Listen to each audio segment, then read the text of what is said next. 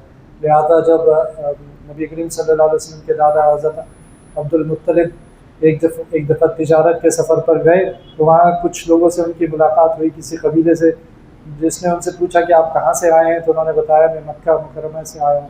تو انہوں نے بتایا کہ وہاں پر تو ایک نبی آنے والا ہے.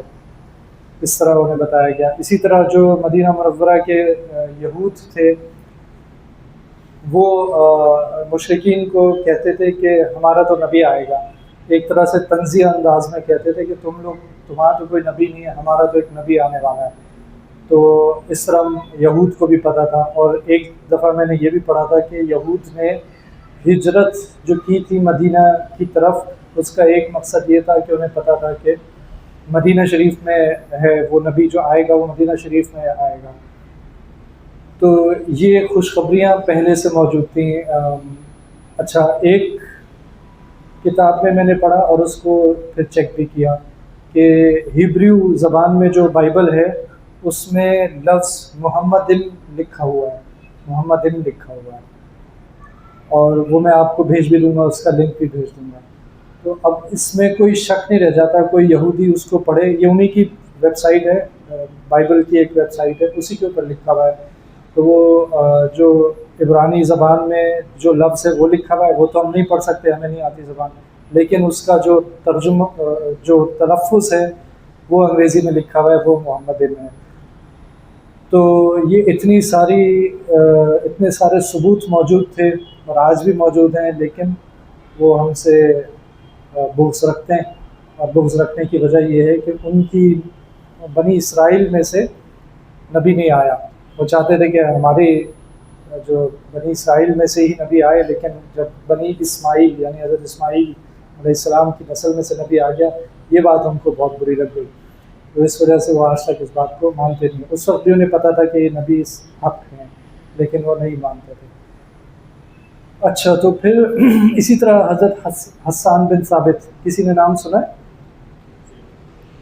کس لیے مشہور ہیں؟ مشہور ہیں وہ کسی وجہ سے، ایک خاص وجہ سے مشہور ہیں. نبی کریم صلی اللہ علیہ وسلم کے شاعر تھے. نبی کریم صلی اللہ علیہ وسلم کے دفاع میں شاعری کرتے تھے.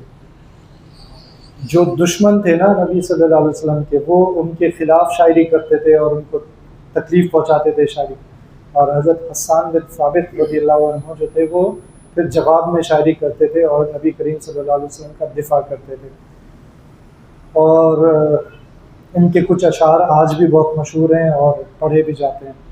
تو یہ جب 7 سال کی عمر کے تھے تو انہوں نے ایک آدمی کو پکارتے ہوئے سنا کہ وہ ستارہ طلوع ہو گیا، وہ ستارہ طلوع ہو گیا. ابھی نبی کریم صلی اللہ علیہ وسلم تشریف نہیں لائے تھے، اور اس نے یہ تو وہ یہ اصل میں یہ بتا رہا تھا کہ وہ نبی آ گیا ہے، وہ نبی آ گیا ہے. تو آگے بھی اس نے اس کی وضاحت کی. اسی طرح مکے میں ایک غار میں ایک آدمی کئی سالوں سے رہ رہا تھا، وہ واپس آتا ہی نہیں تھا، وہ غار میں ہی رہتا تھا. تو وہ اپنے غار سے نکل کے بھاگا ہوا آیا اور اس نے کہا کہ کیا کوئی بچہ پیدا ہوا ہے، کیا کوئی بچہ پیدا ہوا ہے؟ یہ سوال کرنا شروع کر دیا. تو لوگوں نے بتایا کہ ہاں ایک بچہ پیدا ہوا ہے، اس کا نام ہے محمد. تو اس نے کہا کہ آج سے بنی اسرائیل سے نبوت اٹھا لی گئی، آج سے بنی اسرائیل سے نبوت اٹھا لی گئی. یعنی اب یہ بچہ جو ہے یہ حضرت اسماعیل علیہ السلام کی آل میں سے ہے اور یہ نبی بنے گا. تو یہ کچھ مزید اشارے ہو گئے. اچھا، نبی کریم اپنے آپ کو حدیث میں ذکر ہے کہ نبی کریم صلی اللہ علیہ وسلم اپنے آپ کو ابن ذبیحین کہتے تھے. ذبیحین کس کا کیا مطلب ہے؟ ذبیح کا مطلب معلوم ہے؟ جس کو ذبح کیا جانا ہو تو اس کو ذبیح کہتے ہیں. اب ذبیحین کا مطلب ہو گیا 2 ذبح کیے جانے والے، اور ابن ذبیحین کا مطلب ہو گیا ان 2 آدمیوں کا بیٹا جو ذبح کیے جانے والے تھے. تو ان میں سے کوئی ایک کا نام پتہ ہے آپ کو؟ 2 آدمیوں میں سے حضرت اسماعیل علیہ السلام. حضرت اسماعیل علیہ السلام کی اولاد میں سے تھے نا نبی کریم صلی اللہ علیہ وسلم. لیکن ایک اور بھی تھے جو ذبح ہونے والے تھے، اور وہ نبی کریم صلی اللہ علیہ وسلم کے والد تھے، جن کا نام تھا عبداللہ. اور ان کا واقعہ یہ ہے کہ ان کے والد یعنی حضرت عبد المطلب جو تھے، انہوں نے یہ منت مانی تھی کہ اگر اللہ تعالیٰ نے مجھے 10 اولادیں دے دی تو میں ان میں سے ایک کو اللہ کی راہ میں قربان کر دوں گا۔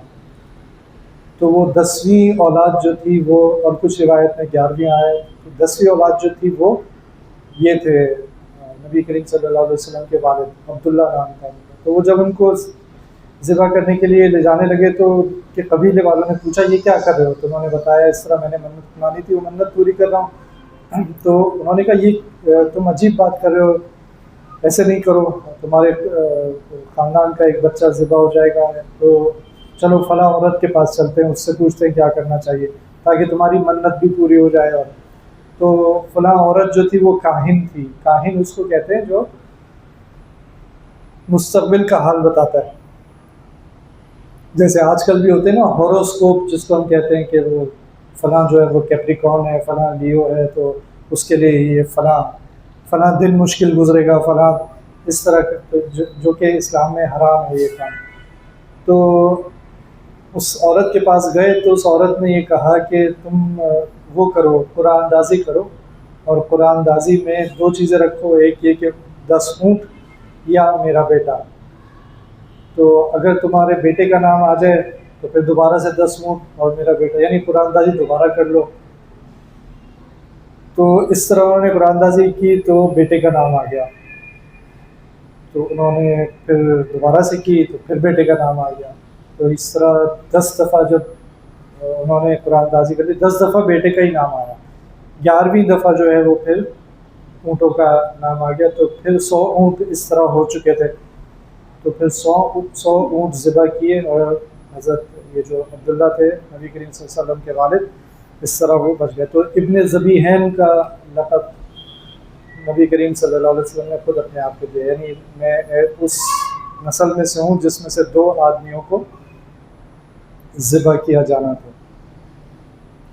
تو یہ چند باتیں ہیں، لیکن اس کے علاوہ بہت ساری باتیں ہیں، میں یہاں ساری، اور سیرت ایک ایسا چیپٹر ہے جس میں بہت سارا وقت لگ سکتا ہے، اگر ہم اس کو تفصیل بیان کرنا شروع کر دیں تو وقت بہت سارا لگ سکتا ہے، اس لیے میں یہاں پر بس کر کے پھر آگے بڑھ رہا ہوں۔ اب نبی کریم صلی اللہ علیہ وسلم کی ولادت ہوئی ہے، کس تاریخ کو ہوئی تھی ولادت؟ تو یہ تو مشہور ہے کہ 12 ربیع الاول کو ولادت ہوئی تھی، لیکن یہ صحیح نہیں ہے، جو صحیح تاریخ ہے وہ یا تو 8 ہے یا 9 ربیع الاول ہے۔ تو یہ بھی ہمیں پتہ ہونا چاہیے کہ 12 ربیع الاول اصل میں نبی کریم صلی اللہ علیہ وسلم کی وفات کا دن ہے، اور وہ اب یہاں پہ لوگ منانے لگے ہیں 12 ربیع الاول، لیکن اصل میں 8 تھی یا 9 ربیع الاول تھی۔ تو روایات میں لکھا ہے کہ جب نبی کریم صلی اللہ علیہ وسلم کی ولادت ہوئی تو اس وقت کی 2 سپر پاورز تھیں، ایک کسرا یعنی رومن امپائر تھی، اور ایک فارس کی سپر پاور تھی جو کہ قیصر، اس کا یہ بادشاہ 2 تھے، کسرا اور قیصر۔ تو کسرا کے محل کی دیواریں جو تھیں وہ گر گئیں، تو یہ ایک نشانی تھی کہ کچھ ہو رہا ہے دنیا میں، کچھ ہونے والا ہے۔ اسی طرح مجوسی جو تھے، ان کا، مجوسی کون ہوتے ہیں؟ پارسی جنہیں ہم کہتے ہیں نا، جو آگ کی پوجا کرتے ہیں، تو ان کا جو آتش کدہ ہوتا ہے اس میں ہر وقت، یعنی ان کی عبادت گاہ جو ہوتی ہے اس میں ہر وقت آگ جلتی رہتی ہے، تو وہ آگ جو 1000 سال، یا کتابوں میں اسی طرح لکھا ہے، جو 1000 سال سے جل رہی تھی وہ اچانک سے بجھ گئی۔ تو یہ بھی نبی کریم صلی اللہ علیہ وسلم کی آمد کی ایک نشانی تھی۔ پھر آگے کی باتیں یہ ہے کہ نبی کریم صلی اللہ علیہ وسلم کی پیدائش ہو گئی، اور ان کو اس زمانے میں عرب کا رواج یہ تھا کہ دودھ پلانے کے لیے گاؤں میں یا دیہات میں بھیجا کرتے تھے، اور وہ اس کی وجہ ہمیں آج بھی سمجھ آ سکتی ہے کہ دیہات میں، دیہات کا ماحول، دیہات کی آب و ہوا، دیہات کی ہر چیز بہتر ہوتی ہے شہر کے مقابلے میں، اس وقت بھی ایسا ہی تھا۔ تو وہاں دودھ پلانے کے لیے بھیجا کرتے تھے، اور تھوڑی پرورش بھی وہیں پر ہوتی تھی تاکہ بچہ جسمانی طور پہ بھی مضبوط ہو، اسی طرح اس کی زبان بھی، عرب جو دیہات کی عرب کی زبان ہوتی تھی وہ زیادہ اچھی زبان ہوتی تھی، بہتر زبان ہوتی تھی۔ تو تاکہ وہ زبان بھی اچھی سیکھ لے وہاں رہ کر. تو نبی کریم صلی اللہ علیہ وسلم کے حوالے سے پھر جب مختلف دیہاتوں سے عورتیں آئیں، اپنے اپنے مردوں کے ساتھ عورتیں آئیں، تو سب عورتیں لے گئیں بچوں کو، لیکن ایک عورت کو کسی نے بھی اپنا بچہ نہیں دیا، کیونکہ وہ عورت خود بھی بہت کمزور تھی، تو کوئی بھی اس کو اپنا بچہ نہیں دے رہا تھا. اور حقیقت میں ایسا ہی تھا کہ وہ عورت بہت غریب تھی اور اس کا گھرانہ بہت غریب تھا. تو بہرحال ان کا نام تھا، کیا نام تھا ان کا؟ نبی کریم صلی اللہ علیہ وسلم کو دودھ کس نے پلایا تھا؟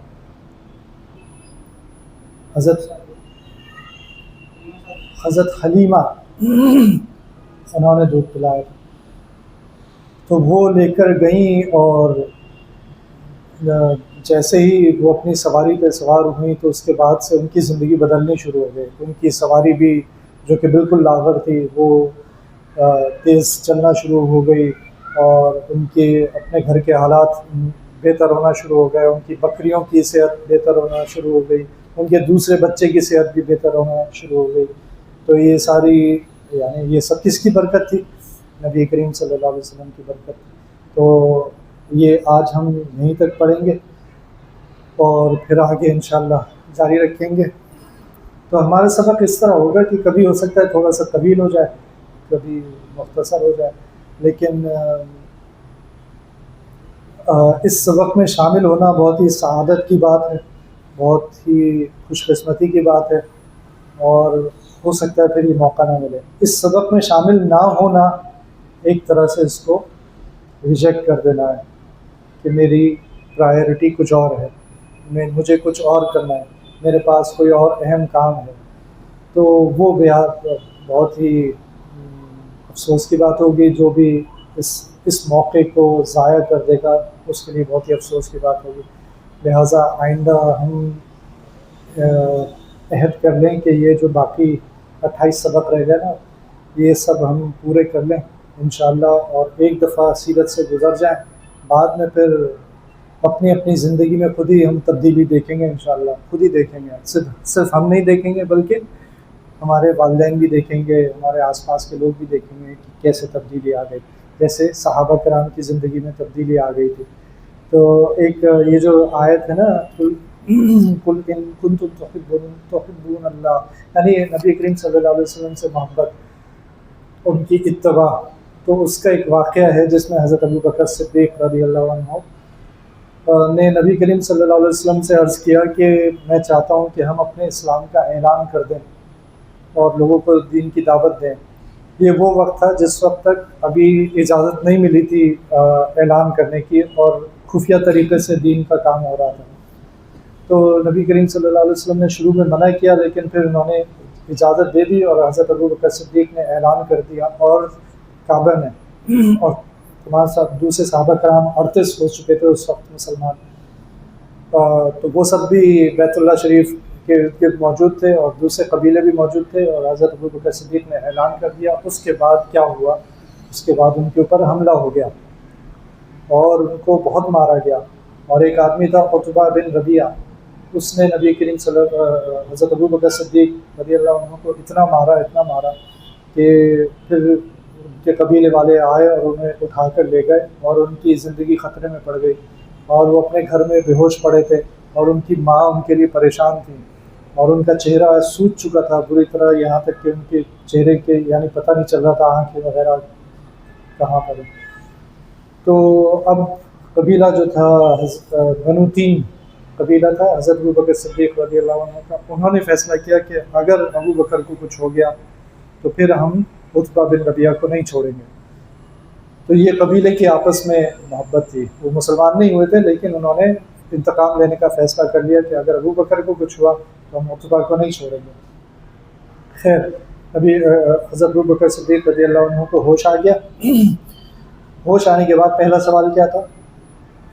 رسول اللہ کہاں ہیں، وہ کیسے ہیں؟ تو اب وہاں پر ان کی والدہ موجود تھیں اور کچھ لوگ اور تھے، لیکن انہیں پتہ نہیں تھا کہ کیسے. تو انہیں کہا گیا کہ آپ کھانا وانا کھا لیں، پانی پی لیں کچھ.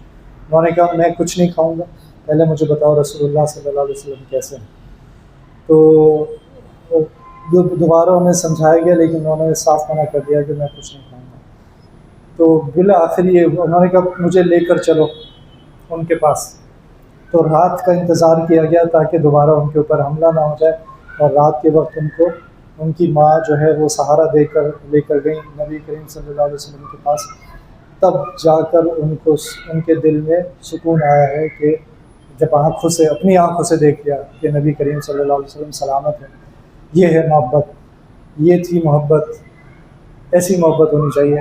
ایسی نہیں ہونی چاہیے کہ وہ داڑھی رکھ لے تو رشتہ نہیں ملے گا، اور پانچے اونچے کر لیے تو لوگ کیا کہیں گے. تو اپنی زندگی اگر کوئی دینے کو تیار ہو اور نبی کریم صلی اللہ علیہ وسلم کی خاطر، تو پھر اس کے لیے یہ تو بہت چھوٹی چھوٹی چیزیں ہو جاتی ہیں. یہاں سبق پورا ہو گیا. ہم نے کل یہ بات کی تھی کہ ہم روزانہ ایک چیز اگر یاد کر لیں تو وہ بہت اچھا ہو جائے گا. تو ہم نے کل ایک آیت کا ذکر کیا تھا. وہ آیت کون سی ہے احسن؟ تم بعد میں آئے ہو نا، تو تم نے نہیں سنا. تمہیں تو یاد ہی ہوگی، تم تو آسانی سے سنا دو گے. وہ لقد کان لکم فی رسول اللہ اسوۃ حسنہ. کیا معنی اس کے؟ تو اس کے معنی یہ ہیں کہ حقیقت میں رسول اللہ صلی اللہ علیہ وسلم کی ذات تم لوگوں کے لیے ایک نمونہ ہے. اس کا مطلب یہ ہے. اور نمونہ کس لیے ہوتا ہے؟ تاکہ اس جیسا ہم اپنے آپ کو بنا لیں. تو ہمیں اپنی زندگی تو یہ وہ آیت ہے جس کی وجہ سے ہمیں سیرت، ہم نے کل یہ بات کی تھی کہ سیرت پڑھنا اس لیے ضروری ہے. اور بھی آیتوں کی بات کی تھی، لیکن اللہ سبحانہ و تعالیٰ نے ہمیں ایک نمونہ دیا ہے. اس نمونے کو نظر انداز کر دینا ناشکری ہے. اس کے بارے میں نہ جاننا اور اپنی زندگیاں اسی دنیا کے کاموں میں روٹی اور اس پریشانی کہ روٹی کیسے آئے گی اور جاب کیسے ملے گی اور کاروبار کیسے آگے بڑھے گا، ان کاموں کے بارے میں اللہ سبحانہ تعالیٰ نے فرمایا کہ یہ کس کی ذمہ داری ہے؟ وَفِي السَّمَاءِ رِزْقُكُمْ. تمہارا رزق آسمانوں میں ہے. ایسا ہو نہیں سکتا کہ تمہارا رزق تم تک نہ پہنچے. موجود ہے. صرف تمہیں نکلنا ہے گھر سے اور شام تک یا دوپہر تک، یا ہو سکتا ہے گھر سے نکلنا بھی نہ پڑے اور تمہارا رزق تمہارے پاس آ جائے، جو کہ ہوتا ہے بہت دفعہ.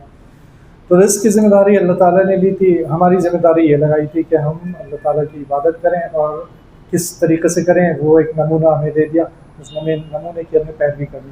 یہ آیت ہمیں کوشش کرنی کہ یاد کر لیں. آج جو ہے میں ایک حدیث آپ کو بتا رہا ہوں، بہت ہی آسان، سب سے آسان میرے خیال میں حدیث ہوگی. صرف 2 الفاظ ہیں اس میں. الدین النصیحہ. دین کا لفظ بھی ہمیں آتا ہے اور نصیحت کا لفظ بھی ہمیں آتا ہے نا. نصیحت کا لفظ بھی آتا ہے. الدین یعنی الف لام لگا دینا ہے. الدین النصیحہ، یہ ہمیں یاد کر لینا. تو اور اگر ہم اس کو شو بھی ماننا چاہیں تو ہم یہ بھی کہہ سکتے ہیں قول رسول اللہ صلی اللہ علیہ وسلم الدین النصیحہ، کہ نبی کریم رسول اللہ صلی اللہ علیہ وسلم نے فرمایا کہ دین سراسر نصیحت ہے. اس کے معنی یہ ہوئے کہ دین سراسر خیر خواہی کا نام ہے. اب میں معنی بتا رہا ہوں تو آپ عربی میں بھی یاد کر لیں گے اور معنی بھی آپ کو سمجھ آ جائیں گے. دین سراسر خیر خواہی کا نام ہے، یعنی ہر کسی سے خیر خواہی. تو اس میں کون کون ہو سکتا ہے؟ ہر کسی میں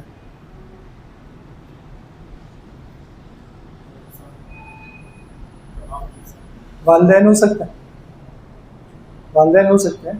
خیر خواہی، خیر خواہی کے معنی سب کو معلوم ہے؟ معلوم نہیں؟ معلوم بھائی ہاں یا نہ کچھ تو کہہ دو. نہیں معلوم. خیر خواہی کا مطلب یہ ہوتا ہے کہ کسی کی بھلائی چاہنا، کسی کا اچھا چاہنا، کسی کا برا نہ چاہنا. تو نبی کریم صلی اللہ علیہ وسلم فرما رہے ہیں کہ دین صرف خیر خواہی کا نام ہے، کہ ہر کسی کے ساتھ اچھا چاہنا، اچھی نیت کرنا. تو والدین کے ساتھ خیر خواہی، اپنے ساتھ خیر خواہی. بھائی میں نماز نہیں پڑھتا تو میں اپنے ساتھ اچھا کر رہا ہوں یا برا کر رہا ہوں؟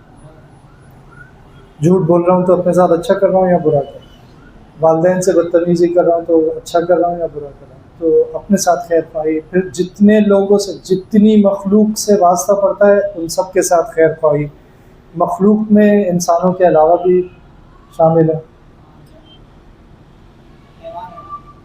حیوان شامل ہے، حیوانوں کے ساتھ خیر خواہی کرنا، اور مخلوق میں اور کون شامل ہے؟ غیر مسلم کے ساتھ بھی خیر خواہی کرنا، اور کون شامل ہے؟ غیر مسلم کے ساتھ پہلی خیر خواہی کیا ہے؟